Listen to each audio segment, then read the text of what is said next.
Bonjour, and welcome to the Amateur Detective Club. This club is exactly how it sounds.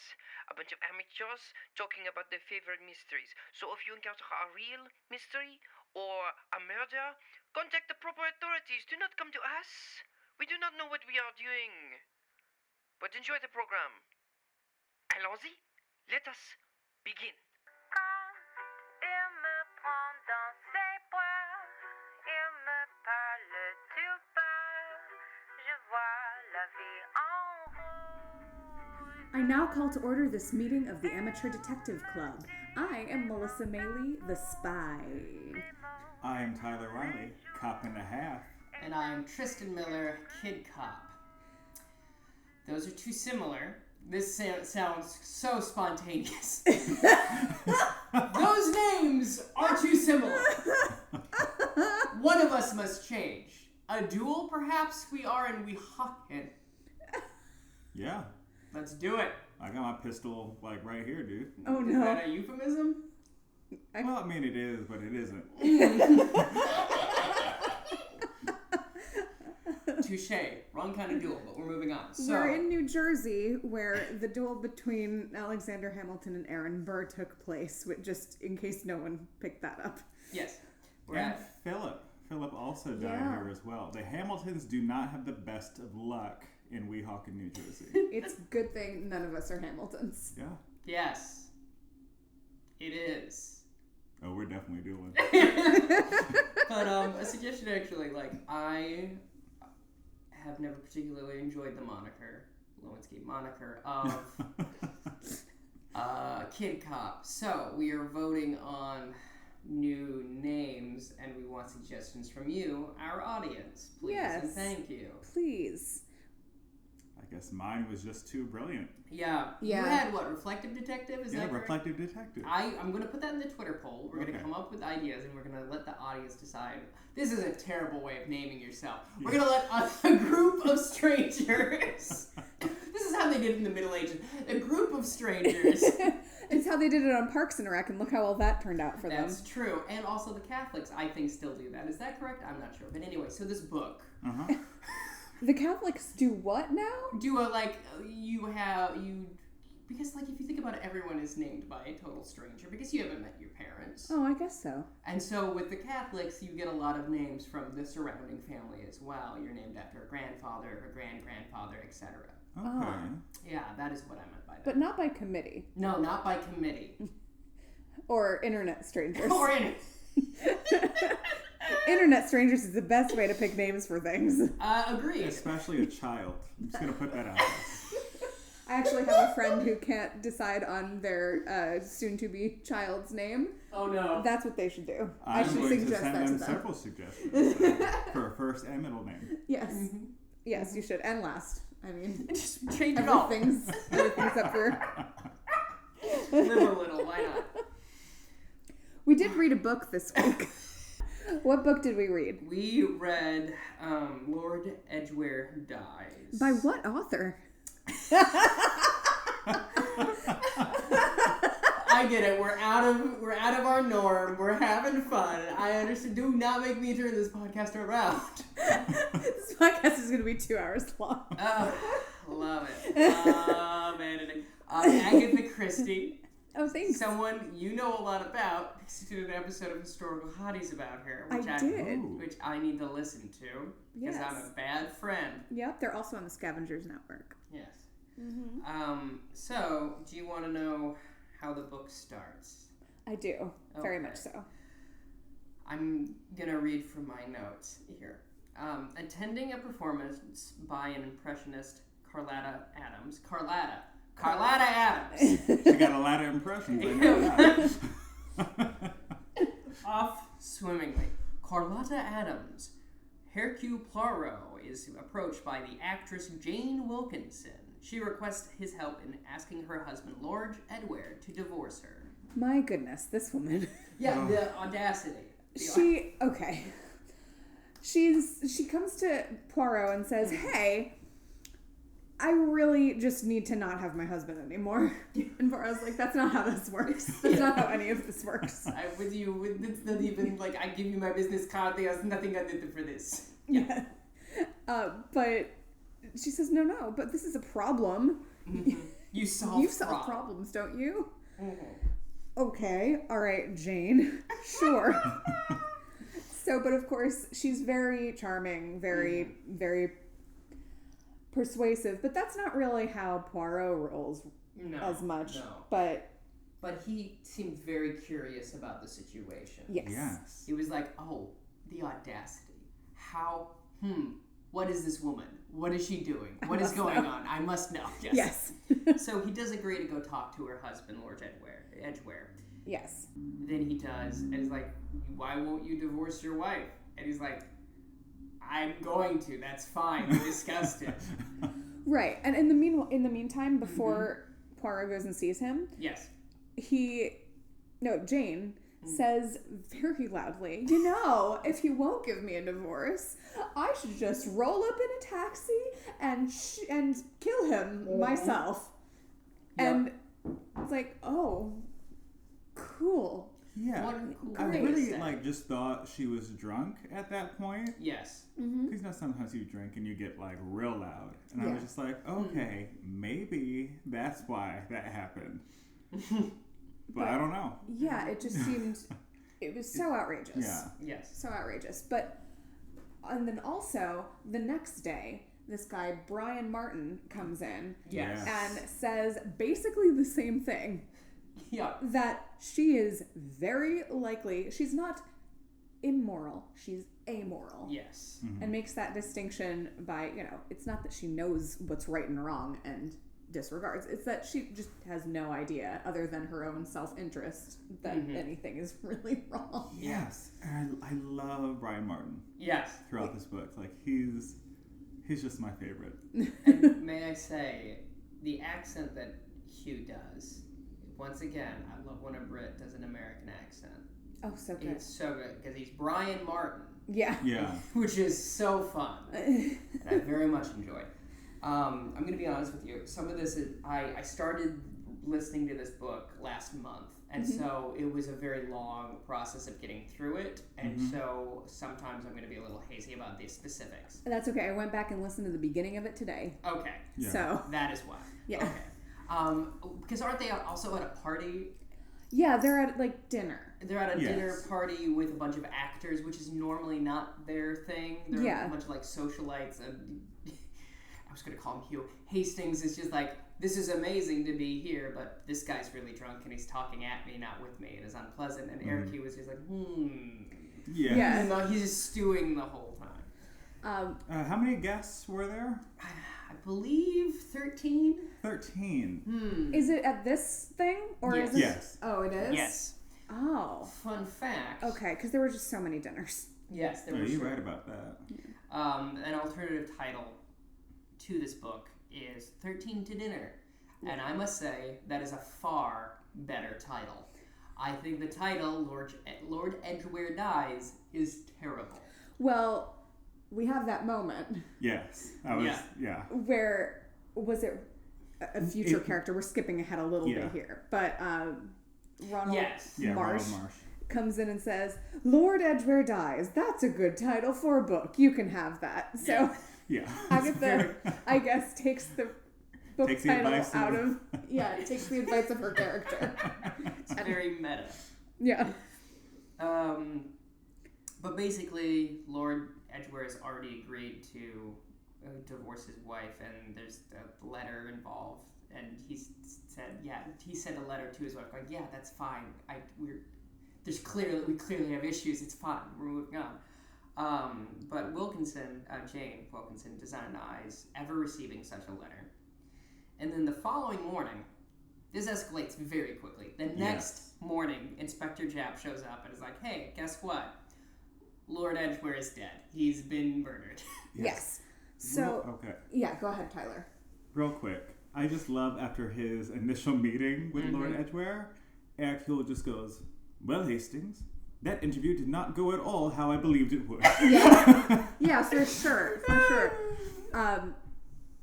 But yes, so Inspector Japp comes and says to Poirot and Hastings, because Hastings is always there, that Lord Edgware has died. What a surprise. We didn't know that was going to happen at all from the title. So, what happened was someone comes up to his manor, and says, "Hello, it is Jane Wilkinson. I am here to see my husband," or something. Rolls up in a taxi, goes in, and stabs him with what is it? Is a Something similar to a penknife. Yeah. Right, that's what I thought. I was gonna say, I'm like, penknife? That sounds wrong. No, it's penknife. Yeah, Yes. something similar to a penknife. And, yep. So it seems that exactly what she said, that Jane had said and that Brian had said she would do, is roll up in a taxi, declare herself, and then go in and kill him. Yeah. It seems pretty cut and dry. Yes. Ha! Neck cut and dry. Oh. Yeah, really gross. It is. So that's the crime. So that is the crime as it seems initially. Yes. But, so Poirot questions Jap as to why he has come to see him. Yes. Says, it seems very clear what you do in here. Yes. Says, well, I found out that you had been to see Lord Edgware. So I wanted to know what that was all about. Yes. Because if you were there, I've got to, like, what's going on? Yeah. What's the scoop? And he was saying, did Lord Edgware come to you and tell you anything about, you know, he thought someone was going to kill him or possible something. attempt. Yeah. And of course, Poirot. Does Poirot actually tell him at that point? Because I feel like Poirot plays around with Jap a lot in this one. Yeah. Especially.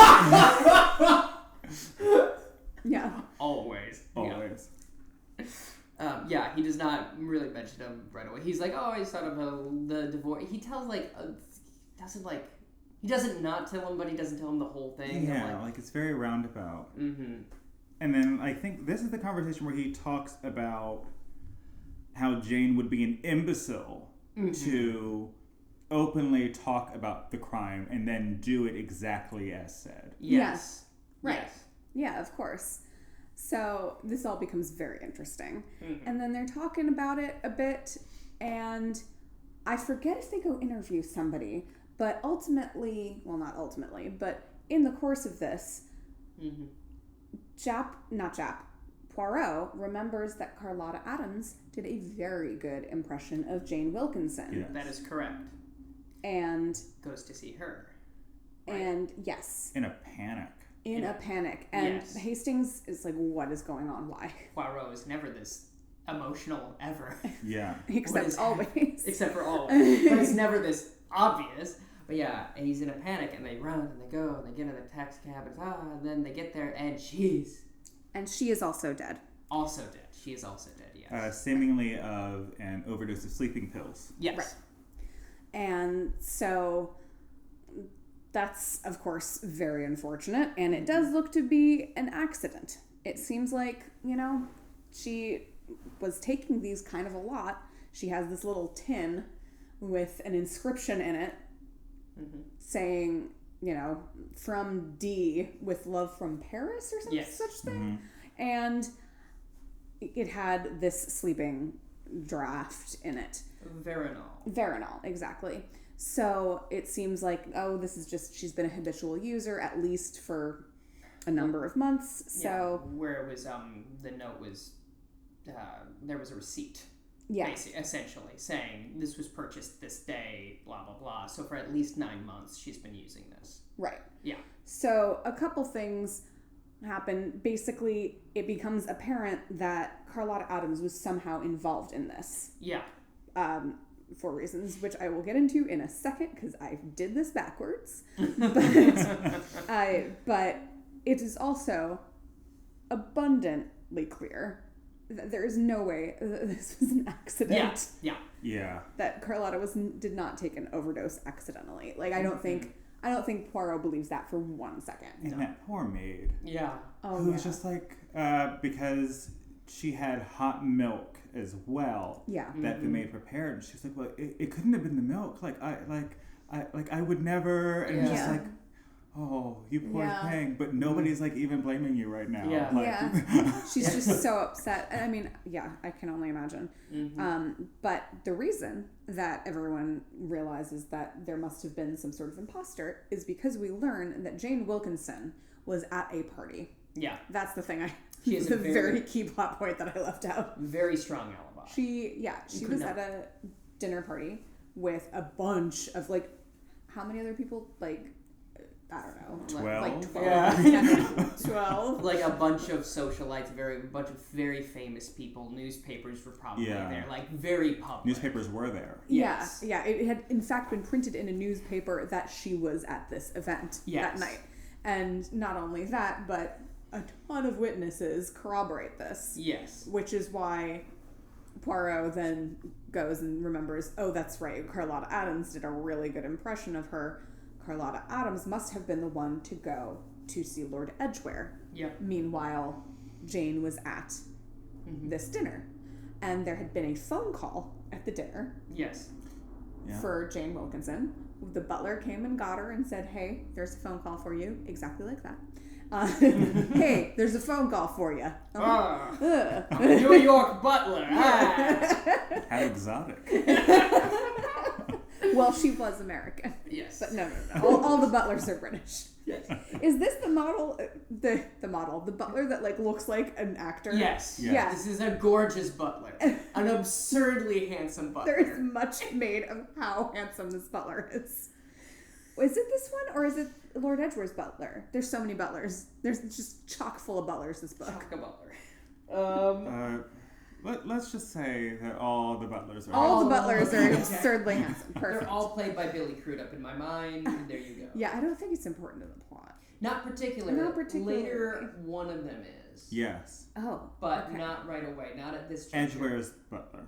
Edward, yeah. Yes. Butler is important. So therefore it is It Edward's is butler. Edward's butler. That is handsome. But the other one is also handsome in a different, distinct way.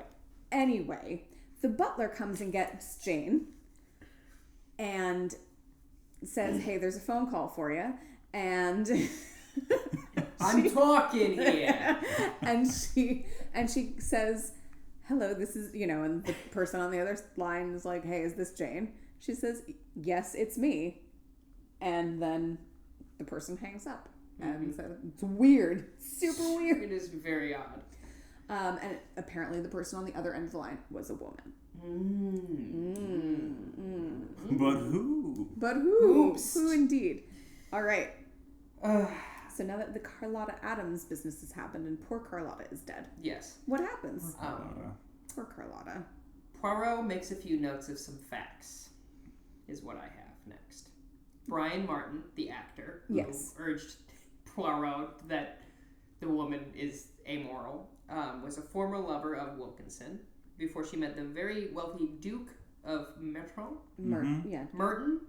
the Duke of Merton. Bitterly describes her as an amoral person. Donald Ross, a guest at the party, witnessed her take the telephone call that night. Adams possessed a pair of Pechnis. I don't know what that is. It's like a small pair of glasses. Yeah. Oh, along with a gold case that contained the drug that had a puzzling prescription in it. Edgware's nephew, Ronald Marsh, has been cut from his allowance by his uncle for 3 months prior to these events. Yeah. So, essentially, well, actually, Poirot calls in Brian to say, hey, hey, buddy. Forgot about this, yeah. Remember how you said that Jane was going to do this? And gosh, Brian goes through all these emotions. Yeah. Because but Poirot is messing with him. Yes. Because Brian had actually come up with this wild story Absolutely strange. of Being, someone following him. being trailed by a young man with a golden tooth. Yeah. And then had gone into the whole tirade about Carlotta. Who I'm just gonna say I'm very happy was not black. True. Because knowing Christie's history, I was just ready for this is the introduction to black people through after the gold tooth chain wearing. Yeah, that would have been terrible. Though they do note there is a fair amount of anti-Semitism in this book. It is odd. There's a long conversation about wealthy Jewish people, and it is weird and uncomfortable. Yeah. But in one of the notes I saw doing some research about this, they're like, this is the last time it appears in Agatha Christie's work. Oh, interesting. And they're kind of like, what changed? Oh, well, depending on like the year this was released, maybe World War II had something to do with her being like, yeah, not cool. The publication date of this one is 1933. Oh. Yeah. Maybe she met a Jewish person for the first time in her life. I don't know. It's possible. Yeah, maybe. So now that we have 2 murders, who are the suspects? Yes. Suspect number 1. Amazing. I wish our listeners could see the face that Tyler just made. Oh, it's so good. Sorry about that. Ronald Marsh, nephew of Edgware and heir, though he has been known to have financial issues and, as we discussed, was cut off from his allowance. Yes. Brian Martin, who I'm in love with. He's just a big bag of emotions. In my mind, he's played by James Garner, like a young James Garner. Okay. All right. Yeah, that's all. Okay. That's all I have to contribute to this list. Brian Martin, an actor who was a former lover of Jane, who still like is harboring some feelings, even though he like just straight up says that she's a trash person. Yeah. Yeah. It's one of those, I think it's one of those like, the opposite of love isn't hate. Yeah. Because now he hates her, for sure. Yeah. But it's still related. Yeah. He still cares what she thinks of him and vice versa, which is okay, fine. Alton, the butler of Lord Edgware, who banishes. Right, He's the like- really hot butler. The really hot Billy Crudup, the butler, just is gone to elsewhere. Yep. That's right. We have, we had Carlotta. Yeah, True.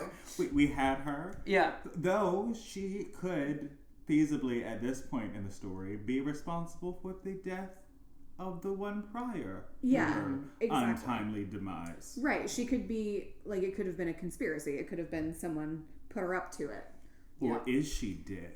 Or is she dead? She's dead. No, yeah, she's dead. gone. Oh. That was the thing.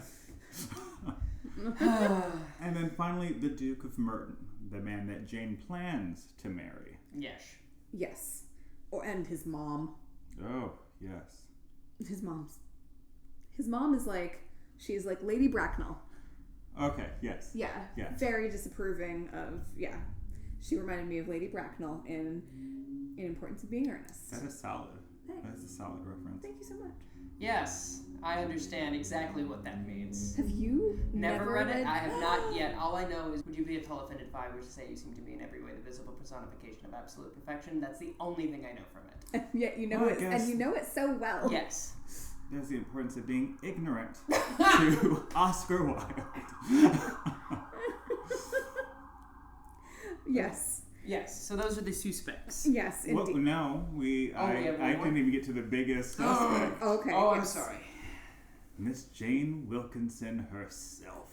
That's fair. Right. Dun, dun, dun, dun. Yeah. Oh. And it's one of those things where straight off the bat, it's like, oh, well, she has a really solid alibi. Yeah, So super solid. now everyone's trying to run around and figure out. Yeah. The beginning of the book, she was looking real shady. Yeah. But it is, and, Poirot says, essentially, she's been saying that she's going to roll up in a taxi, announce herself, and murder him. And that's exactly what happened. So it seems highly unlikely that anyone would do that, as you were saying before. And why a taxi? Like, she couldn't ask a friend for a ride. And that's the point that they were making. Like, if you later on, it is made in the point is made in the book. Like, you would park 3 blocks away. You'd go, and then you also would hire a cabbie that could corroborate that you got dropped off there. Yeah. Yeah. And that kind of thing. So it seems like a absurd move, rather. Yes, it is also an absurd mood. Yes, both. Murder is an absurd mood. Yeah. So there's also this weird thing that happens where, during the course of the investigation, Poirot sends for a copy of a letter that Adams had written to her sister. In America. In America, yes. Yeah. In America, yes. There are no cats in America. This has nothing to do with cats. Yep. Continue.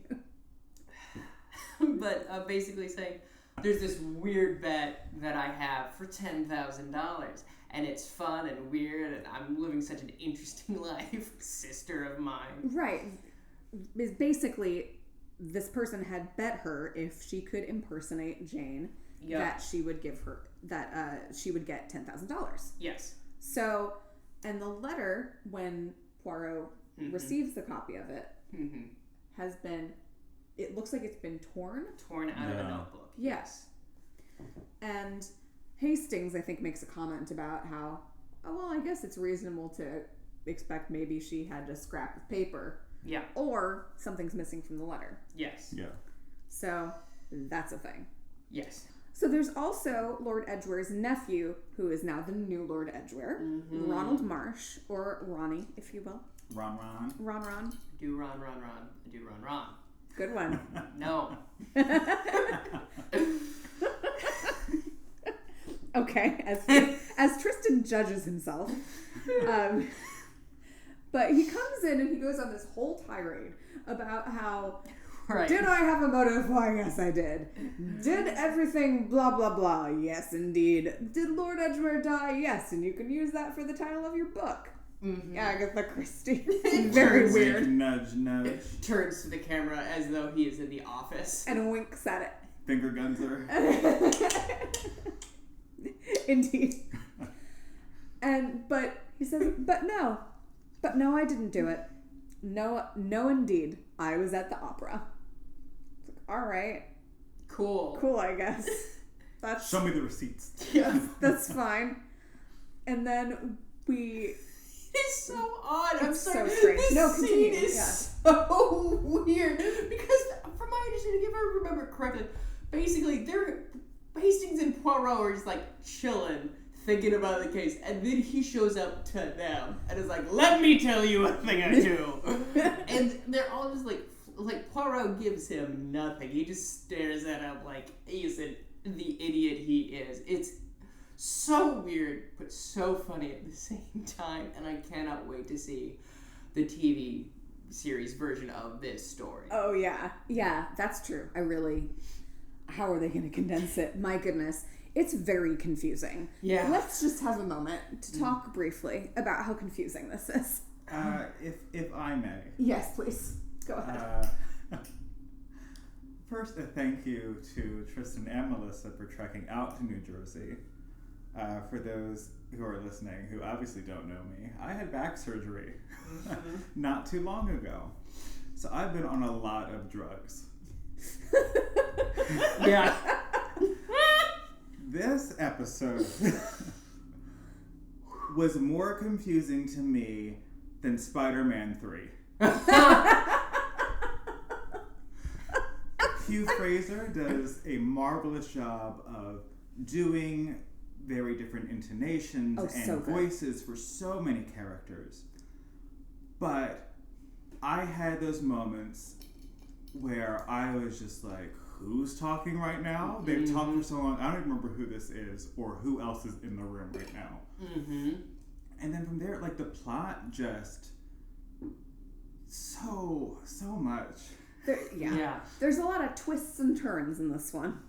Like, the big four was confusing for reasons, but it was also... It made sense. Yeah. It wasn't... I wouldn't say it was necessarily confusing. It was just complicated. Yeah. Whereas this seems confusing. And at a certain point, Jap looks at Poirot and goes, I think you like making these things more complicated than they are because for your own amusement. And I think it's Agatha kind of copying to the fact that this book is more complicated than it needs to be for the amusement of hopefully everyone involved. But really, not me. Right, because when I'm sitting here boiling it down, I'm like, oh, okay, I know what the next point is. And then I'm basically ready to solve the murder. Yeah. You know? Yeah. It almost felt like she wrote this and it was a short story. And the publishers were like, nah, like, you signed a deal for a novel. We need a novel. And she's like, oh God. May I say, you are exactly correct. It was published over the series of magazines and then condensed into a novel later on. Oh, well, And that is why everything. it is confusing. God, lemon. You are 100% on the money. Yes. So, yeah, it's very confusing because it's designed to be suspenseful for you to buy the next issue of the magazine, and so there's twists and turns that way, but they're not necessarily necessary for like an overarching narrative of a novel. Right. It's weird, and I know we're gonna rate it later. I'm gonna let you know right now, though, I don't much care for this one. So, in speaking of Ronald Marsh, Yes. we do later meet, or we've met at some point. Who knows? Who knows when this happened? The chronology is just gone. Time is a construct, even in novels. It's very wibbly wobbly. It's very Jeremy Bearimy. Shout out Good Place. Oh, that show. Anyway, yes. So Geraldine, who is Lord Edgware, the dead one, his daughter. The Lord Edgware passed. The Lord Edgware that was. Daughter. Yes. The daughter. So Geraldine was at the opera with Ronald Marsh. Yes. Or they met there. They ran into each other there. Yes. And at the opera, Poirot somehow, I forget how, later goes and meets with the cab driver that drove. He has Jap track him down. Sure. That's what he does. I don't remember why we knew this person existed in the first place, though. Listen. Anyway. Yes. Exactly.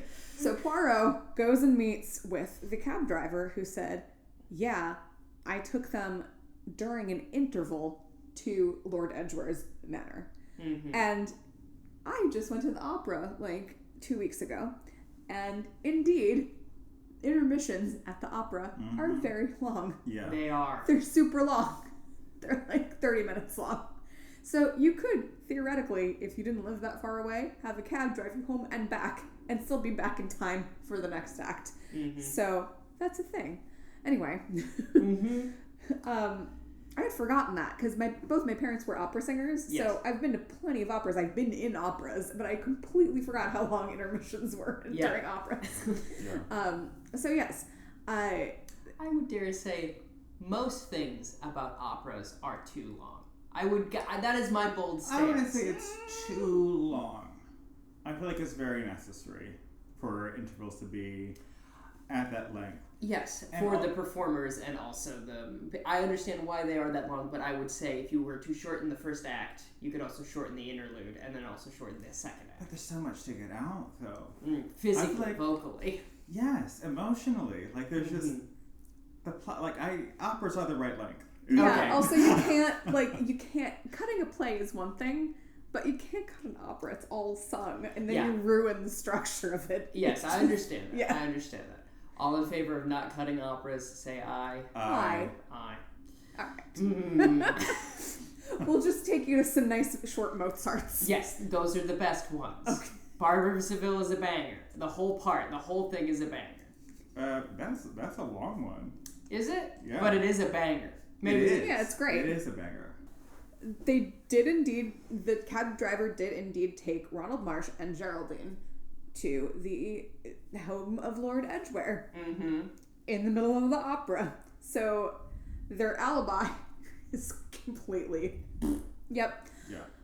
But, so then they go back to meet with Ronald Marsh and are like, so this, it's like, yeah. So here's the thing. Geraldine felt really bad for me that I was having so many money troubles. So much money trouble. Yes. I was trying to make that grammatically incorrect and managed to say it correctly. Yes. Instead. Okay. So. Trouble money. Trouble money. I had unfew troubles with money. Great. So she said, oh, you know what? I have this pearl necklace. I don't need it. Let me go grab it for you. That's what they were doing. And she said, please wait in the taxi. I'll just go run in, be right back. Cool. Fine. But Ronald Marsh, who is an idiot, heard He is, isn't he? heard, I don't know, someone go inside and thought that he'd go investigate. And then, I don't know, couldn't find the person or something? I don't know. I don't remember. But he goes in for some other unrelated reason, doesn't see anything happen, and then goes back out, and then Geraldine comes back out, and they go back to the opera. So, it's a little sketchy. It does seem like, yeah, maybe he could have done it. But then it doesn't make any sense with Carlotta Adams going there. And because the theory being Carlotta Adams went and impersonated Yep. Yeah. Jane, then it's like, well, then what's that? Yeah, what is going on? Was it a cover for this? Was it, who knows? But so that looks super suspicious. Because it's just like unrelated bits of... Yeah, there's this bit where this guy calls him up and is like, Poirot, I have to talk to you. Yeah. And then Hastings is like, he'll be around 5. He'll be back in around 5. Yes. And then to come and visit you, or what have you. And then he ends up getting murdered as well. Right, it was the guy that was at the dinner. Yes, the man that was at the dinner. Because one of the things that happened at the dinner which is the alibi for Jane Wilkinson, Yes. is that this guy Ross, I believe, Overhears was the having... phone call, right? No? No, he was having a conversation with her Mm-hmm. in which she was responding intelligently Yes. to, I don't know. Greek philosophy or something Yes. like that? Yes. Yeah. Yes. And Ross is like, well, hang on a minute. I know she's an idiot. Yeah, basically, he later realizes, because when Poirot first goes to interview him, he's like, yeah, she was perfectly lovely, and she was having this great conversation with me about Greek philosophy. And then later he puts it together. Nope. This woman would not have had any idea about this. This seems really suspicious. I should go tell that inspector guy. She is not pleasant. She is not knowledgeable. Yeah, exactly. So yeah. Then he turns up dead. Yes. And they go and they visit and they're like, oh, gosh. Oh, man. What a terrible thing. Yes. 3 murders.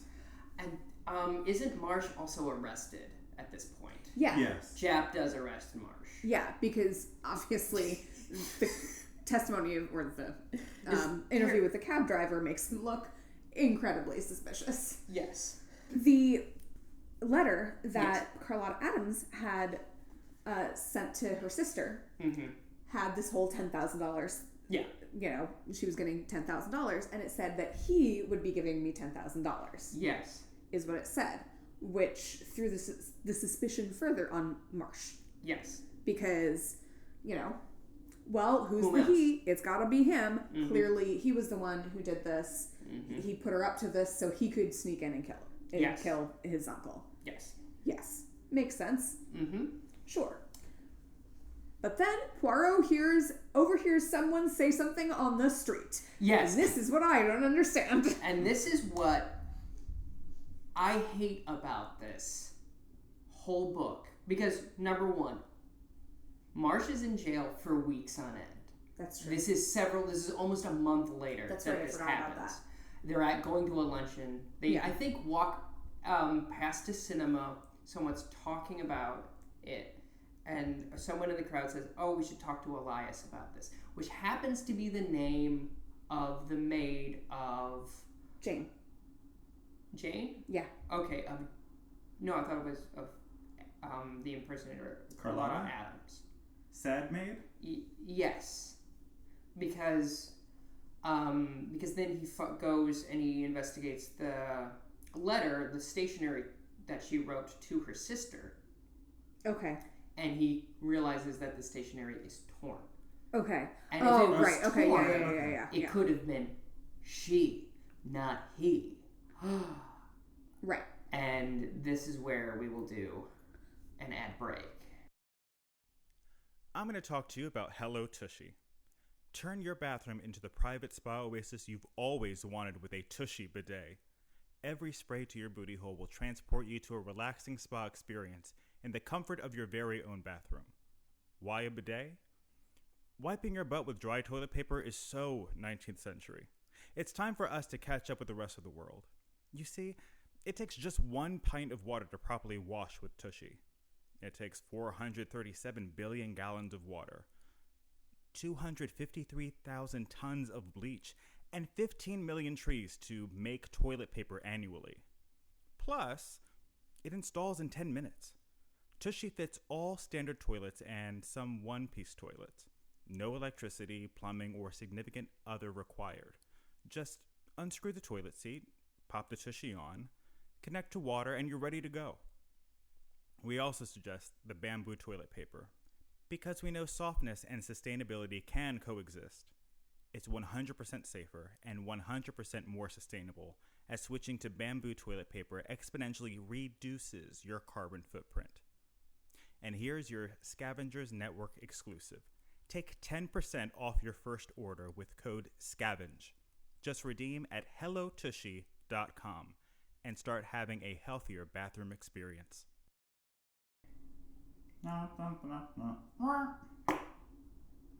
Okay. And we're back, and it could be she. And so he comes and he gathers everybody around in the parlor like he does. Yeah. Every So time. we have one of those. We have one of those wonderful moments. Yes. Where Poirot gets everyone that has ever appeared in this book that is still alive. Yes. Together in a room. And he, during the course of him explaining what has happened. By the way, if you want to understand this book, you have to wait to the end for Poirot to explain everything that makes sense. But even with that beautiful explanation that is given, it is still incredibly convoluted. Mystifying. Yes. I am so happy that I was not on crime this time, because I still can't explain what happened. Why the 3 murders occurred. What's going on there? I got you. It's all good because fortunately we did have that moment because I went and listened to back to the beginning and listened to the first 5 chapters again. Sure. And then I listened to the last 2 chapters again. Very good. The thing I do want to say is he gathers everybody and he does make it seem like Brian Martin is the person that commits the murder. Totally. And the reason is amazing because Brian Martin's told him, quote unquote, a cock and bull story about the man with the golden tooth that means nothing, and how dare you try to trick Hercule Poirot? Yeah. And it is incredible, and I love how petty this man is. Yeah, it's amazing. And I actually did think that Brian had something to do with it because it seemed so incredibly clear that it couldn't have possibly been Jane. She had an alibi, and Brian Martin, who had come in so deliberately to Poirot to be like, yep, she's gonna do it. She's gonna pull up in a taxi and kill him. Yes. It's like, okay, Too how obvious. do you know? Yeah. But like no one had been suspecting Brian Martin for this whole thing. Mm-hmm. And I'm like, but hey, do you remember this? But this goes to show that Poirot just knows better than me, I guess. I will also say it is bizarre that the only reason this occurs to him, that is, he like just disassociates just enough to stand in front of a bus, almost get hit, and then he's like, I have it. But like, it's this weird like, where did that come from? What is that like? And it's one of those things that's very frustrating with these like genius detective type characters of like, since we don't have a good idea of what their internal life is at any point, we can't see.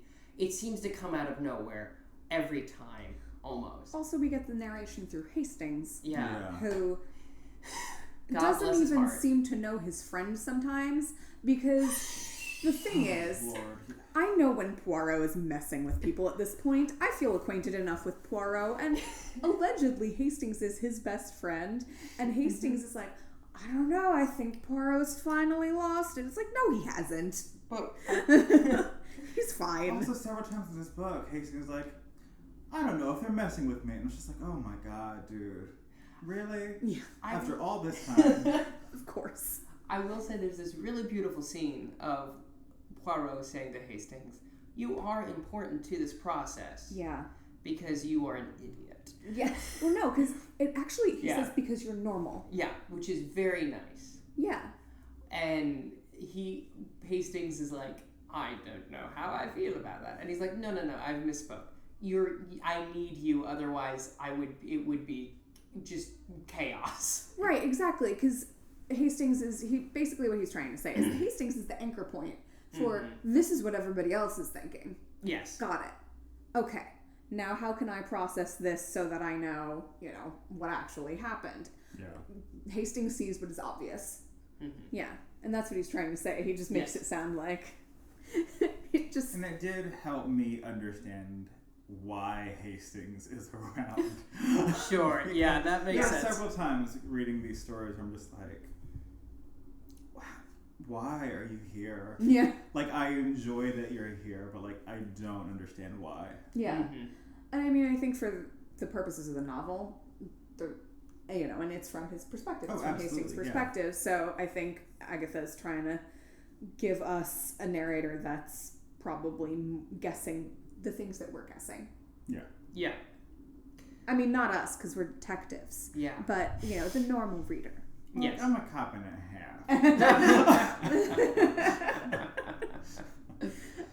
Yeah. So, after he shames Brian Martin publicly in front of all these people, he then goes in to say, "Okay, here's what really happened." Clue. Yes. Okay.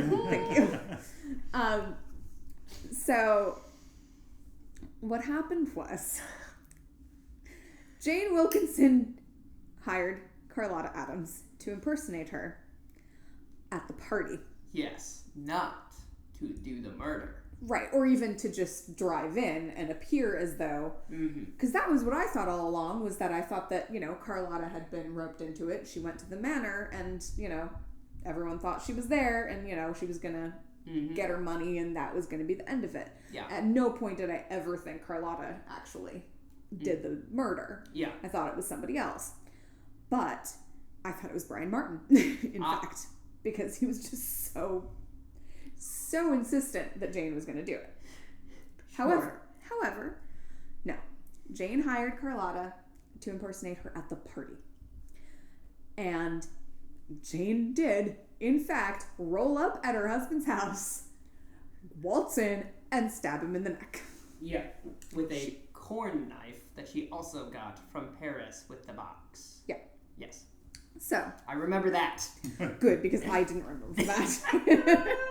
So then, Jane and Carlotta meet back. Oh, well, the phone call at the party was in fact Jane calling Carlotta to make sure she was there and had not aroused any suspicion. Yes. Yep. Genius. That is actually genius. But from the other end, it sounded so strange and random. Anyway. The phone call was like, is this Jane Wilkinson? Yes. Click. Yeah. That was the whole thing. Yeah. So, then the two ladies go out to have a drink, celebrate, and poor Carlotta Adams has the Veronal put in her drink by Jane, of course, to get rid of, this witness to, tying up those loose ends. Exactly. So Carlotta goes home to go to sleep and gets real sleepy and never wakes up. Is how Poirot puts it. It's so sad. Yeah. Because I really liked her. She was very good. She was very fun. She was real fun. Anyway. But in the meantime, Jane also dropped that box in her bag. In Carlotta's bag. To make it appear as though she'd been taking Veronal all this time. So it looked like it was an accidental overdose. Okay. Cool. So... the reason then, of course, that Jane, again, had to go and kill Ross was because, indeed, he figured out that the woman at the party was sharper than Jane, cared more about Greek philosophy, and was about to go talk to Poirot. Talk to Poirot. Yes. Talk to Poirot. There we go. So she had to do away with him as well so that there wouldn't be any witnesses that knew she wasn't the one at the party. Yes, because he called Hastings while they were all out to lunch. Yeah. Which is bizarre. Yeah. That is how that occurred. Yes. So yeah, Jane gets arrested, and then she writes a really terrifying serial killer type letter Yep. to him, saying, "It's okay. I suppose I must forgive you for outsmarting me. I really did think I was so clever in planning it, though." Like in that tone of voice, that was how.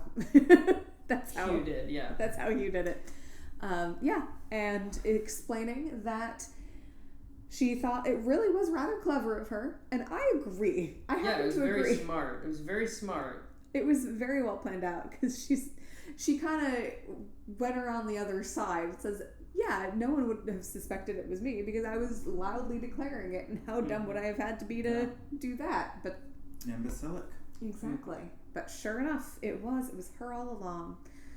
And yep, she just had absolutely no concern for anybody but herself. And the reason she couldn't have just divorced her husband, this is important. This is the stupidest thing in the world. Well, I mean, I understand it, but like, jeepers. Jeepers. That's good. We should use jeepers more. Boy, howdy. All in favor of saying jeepers more often? Jeepers. So 2 ayes and an abstention. Majority still rules. Great. It's fine. So instead of having a divorce, she needed her husband to be dead because the guy she was planning to marry was so old-fashioned that he would not have married her if her ex-husband was still alive. He's a Roman Catholic. Because of the church. Because of the church. Yep. Yeah. So, that is vaguely what happens in this book. It's a lot of what happens in this book. What did you think about this book? I thought a lot of things about this book. As many things as happened in the book, would you say? No, that's impossible. So, once again, I think, and I'm probably gonna, my issue with it, again, is just the fact that Poirot would not have solved it if he had not had a bizarre epiphany at the end of the book.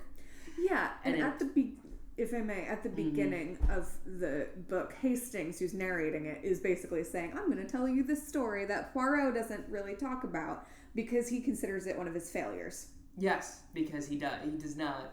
Yeah, because he didn't really, he just had a random epiphany. He didn't, go through solving it methodically like he normally does. Yes. Which is very Poirot of him. Mm-hmm. But yeah. Yeah, and that's one of my main issues with it, is it doesn't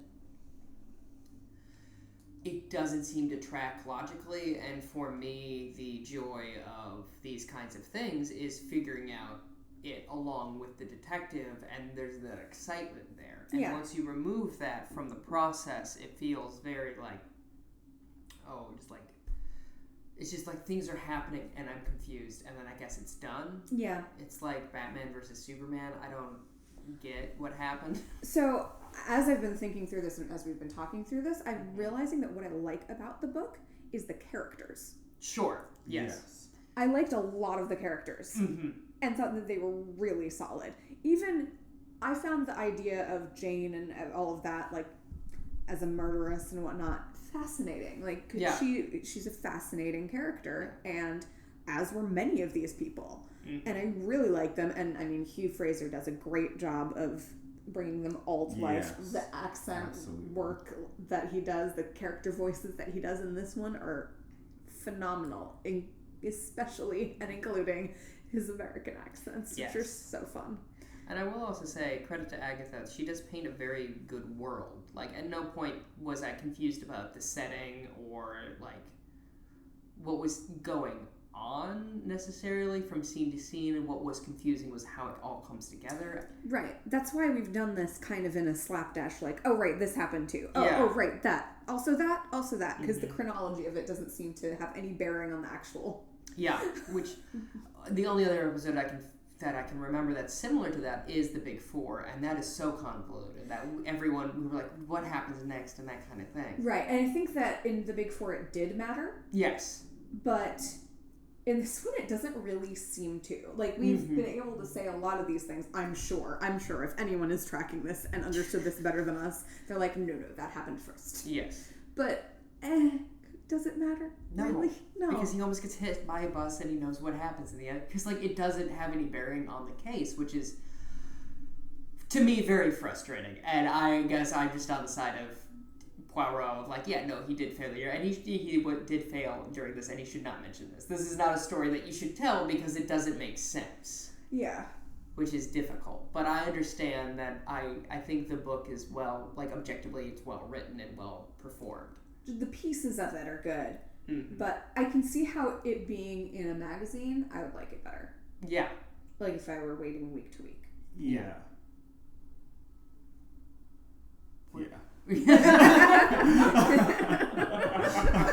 Okay. So we're doing this out of 10 mustaches, yeah? Yes, because it is a novel. Because it's a novel. Tyler? I'm going to give this 3 mustaches and a soul patch. Okay. All right. Okay. I have to ask for clarity. Sure. Is a soul patch more or less than a chaplain? It is like a hair smaller than a chaplain. Understood. A hair. I see what you did there. Thank you. How about you, Tristan? I would say a 2 or a 3. I did not, and no. The only time I enjoyed this novel was at the beginning when it was just setting up the characters and I was meeting them. Once the plot began, I immediately became confused and a little irate. I don't think this one's for me. I'm gonna give it a 5. Because I did enjoy the characters so very much, and also, having deducted points, there we go, that's the word, for it just being so convoluted and having the wrap up as, silly as it was. And also for the sexism that we didn't talk about, but was definitely there. Oh my gosh, yeah. I almost, at a point, gave it a 5. But I really, because I do enjoy the character, but I don't know if I would have enjoyed the characters reading it. But listening to Hugh, I feel like his coloring of these characters really made me enjoy it that much more, where I don't think I would have enjoyed reading these characters myself. Interesting. If that makes sense. Yeah. It does make sense. Yeah.